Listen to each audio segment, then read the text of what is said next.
What's up, y'all? It's Rudy again, coming to y'all on Easter weekend with this Easter special. Um, so basically, just want to get into it. I want to speak on a story that was in the Bible where the religious law leaders, the priests, were on their way to come and get Jesus right after Judas had betrayed him. And this story, it showed that they were on their way to come and get him, and then when they came and got him, Peter pulled out his sword, and Peter cut one of the religious law leaders, the priest's slaves that was grabbing Jesus. He cut their ear off. And at that time, when Peter pulled out his sword and cut their ear off, Jesus was like, live by the sword, die by the sword, put the sword down. And then Jesus actually picked up the ear of that slave, that soldier, and put it back on the man's head. He put his ear back on him. Basically, he healed him. So I just want to speak on that, because what actually was happening was, at that very moment, someone was coming to kill him. Someone was coming to take him away and crucify him and kill him. So this was someone who hated him. And Jesus expressed at that very moment that I love you and I forgive you and I will heal you, even though you are coming to kill me, even though you are trying and you are killing me at this very moment. So I just want to explain a little more in depth of what that is. So Peter at this moment Peter is a representation of God. He's a disciple of Jesus, meaning he follows Jesus. He listens to Jesus. He tries to imitate Jesus. He loves Jesus and Jesus loves him. So he tries to do what Jesus does. And when I say try, because he's practicing what Jesus has shown him. Doesn't mean he's going to get it right, because he's a follower. He's not Jesus. So he's trying, he's practicing. So because Peter is a disciple, Peter tries to do the things that Jesus does, but he also tries to teach others what Jesus has taught him. So he's going around, telling people about Jesus, showing people, how to love as Jesus has loved him. Telling people God's word, and also trying to show them the power that he has, to heal, to bring back to life, to give love. So just imagine Peter at this very moment. Peter is a representation of God, but there's so many other people against him. It's people who don't believe in God, It's people who don't believe in Jesus. It's people who just dislikes him, or it's people that don't believe in what he's being taught. You get what I'm saying? They don't believe in this love that only gives and takes anything that comes from it. Like, they don't believe in just giving and never getting, or they don't believe in giving and not expecting back. But Jesus does. Jesus teaches this to his disciples, because remember, God is love. God expresses his love by giving us first. He thinks of us first before himself, and he teaches us to do the same thing. This is what Jesus was. Jesus taught this love. Jesus was the human form of love on earth. The human form, basically showing that everything that God says to do, you can do it. So I'm going to come here on earth in human form and show you that you can do this.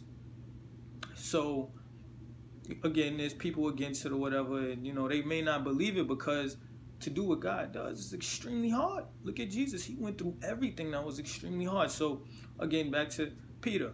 Peter is this person trying to represent, trying to imitate God, and his people against him. At this very moment, someone is coming up to Jesus while Peter is right there. So let me explain this. Just take away Jesus real quick. This person was coming up to Peter, really. They was really coming up to Peter. And they was trying to kill Peter. In a way, in a sense. So they're going against Peter because, remember, he's the representation. But truthfully, they're really trying to kill Jesus, because they're trying to kill what Peter believes. They're trying to go against what Peter believes, which is Jesus. So in this story, Jesus is showing that they may be hating you. They may be trying to go against you, hurt you, you know, laugh at you, persecute you. But what they're really trying to do is kill me. They're trying to kill Jesus. So remember, it was Peter who pulled out the sword. And Jesus told him, no. No, you live by the sword, you die by the sword. So why would Peter have pulled out that sword? Because you coming after me, trying to tell me that my God is wrong. You coming after me, trying to tell me that he doesn't love me. And you're trying to tell me that he doesn't love you. And you're trying to go against me, trying to love others and show you how to love as well. You're telling me what I believe is wrong. You don't believe me and you hate it. So Peter gets defensive.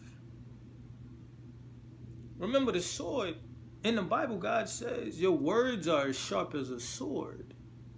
So could it be that when Peter pulled out that sword, the representation might have been that it was his mouth? And Peter cut the man's ear off, right? He cut the man's ear off with his sword, which was his words. He cut his right ear off, his righteous ear. So this was the ear that a person would need to hear in order to believe. But because Peter got defensive at this very moment when they was coming after him about his God, Peter got defensive because he went into protection mode. Peter was trying to protect God. He was trying to protect Jesus from these people. And he ended up cutting off their right ear while trying to protect the one who told him to love. So Jesus, in this very instant, was being tested. He was showing Peter what happens in this very moment through a test. God was showing what you should do. Jesus was actually, remember, Jesus is the explanation. Jesus is the one who leads. He's the example of love. So you're supposed to follow him. See, Jesus knew that Peter was going to get mad because somebody was coming after him to kill him, kill his God, his love. Jesus knew Peter was going to do that. So Jesus said, yo, chill. Don't kill him. Don't protect me. You don't have to say this to them. You don't have to protect me and tell them who I am. You don't have to protect them and tell them that they're wrong about me. Jesus said, look, just give them love. That's why Jesus showed love to the person that was coming to kill him with his ear. He picked up the ear and put it back on him and healed him. He showed this to them. He didn't tell him this. He didn't tell him I forgive you. He didn't tell him I love you. He showed it to him. So in this story, God is trying to show you that you don't have to protect him. You cannot protect him. Because if you try to protect him, you do the opposite. You go against him. Because at the very moment when you're trying to protect him through your words, because you're getting defensive that others are going against your God, you're going to be showing them the opposite of what he needs you to show them. They're not going to hear love. They're going to hear bad words. They're going to hear hate. They're going to feel that you're defensive and that you're against them, that you're condemning them, that you're telling them that they're wrong. So you're killing their ear. But Jesus says to give love. And when you give love, they'll hear you more clearly. Because people want to be understood and loved. You are receptive to love. You're not receptive to defensiveness. You're not receptive to protection. You're receptive to love. So for all of us who follow God and try to follow God, I want y'all to know that in this story, Jesus was trying to show us when people go against him or go against us based off of what we believe and what we try to show, we don't have to protect him. We just give love. And yes, it may seem hard. It may seem like we look crazy or look stupid or, could get laughed at and all that. But Jesus had to suffer. He healed that man and they still took him. He forgave him and loved him at the very moment when he cut his ear. And they still took Jesus away. The meaning, they didn't believe him still. No matter with the love. Jesus said love them anyway. Doesn't mean that they'll believe you at that very moment. But he had to die. He had to suffer at that very moment. See, once you suffer and you go through the pain and you still love them, because that's what Jesus did. Because he is love. He suffered because we didn't believe him. And then he came back and he said, I still love you. How can you be mad at someone who loves you after you hate them? How can you be mad at someone who loves you after you have treated them wrong? You've done so wrong to them. The person still loves you. They show it to you. God says, I still forgive you no matter what.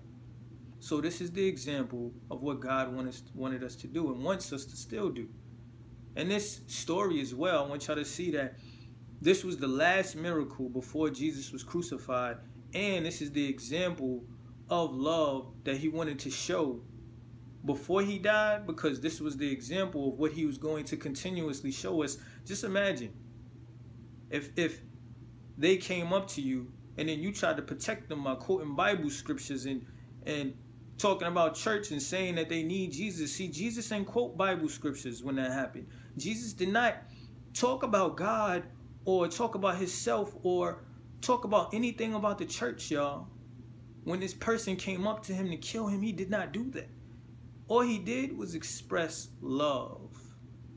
And yes, they may have not been receptive of it, but he proved that they would be after he suffered. I just want y'all to get that.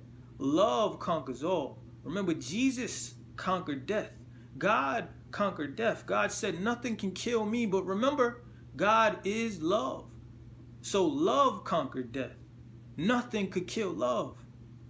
Love fulfills everything.